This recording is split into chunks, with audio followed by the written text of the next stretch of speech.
If you struggle to keep your D&D players headed in the right direction in the story, then this video is for you. I started DMing D&D with zero experience a few years ago, and I've learned a lot about nudging my players in the right direction during our sessions. I think that there's this eternal struggle that all DMs feel, and that is racking your brain to figure out exactly how you're going to tie one plot point into the next one. So you want like this boss battle to head to this dungeon crawl, which will lead into the next adventure hook, and that leads to the next arc. But you can get the individual pieces down, but how do you tie them all together, and how can you make that transition between them super seamless? So I think there are a couple ideas to keep in mind as you design and run your adventures that will help you solve this problem. The first idea is called a curiosity loop. A curiosity loop is a storytelling device, and it is formed when a question is posed that encourages your players to find a resolution.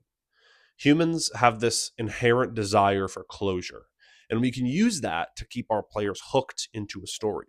So you can use a curiosity loop in your game pretty easily. You can start with a question, and that question leads your players on an adventure to find the answer and resolve their curiosity. You're introducing something that demands your players' attention, and their desire to sate their curiosity will push them naturally forward to find answers. So an arc could look like this. You pose a question, the middle action of the story shifts and adjusts the context or like provides new information, and then you close the loop with a payoff. Now, the real expertise comes when you can layer these loops on top of each other so that you're introducing a new question just a little before the players have the answer to their previous one. And you can do this multiple times for different threads. And that's going to keep your players kind of snowballing down a hill trying to close these loops. A master of this concept is the legendary DM Brennan Lee Mulligan of Dimension 20.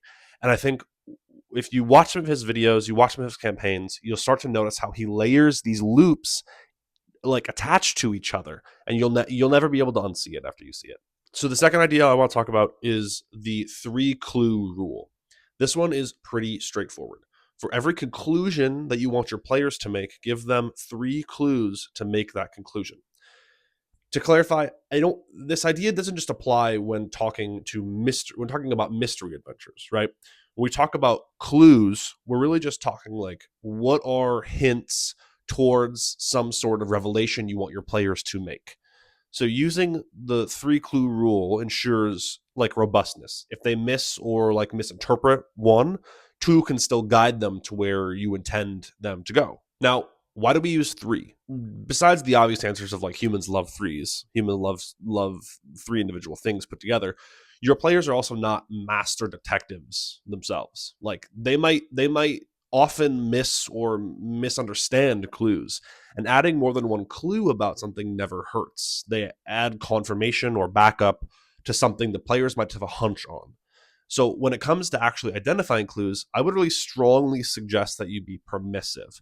Go into a scenario with a list of clues you want them to identify, reward your players for being creative in how they find them, and check them off as they uncover them. When you start leveling this idea up after some practice, you can start pairing multiple conclusions or revelations in a single arc.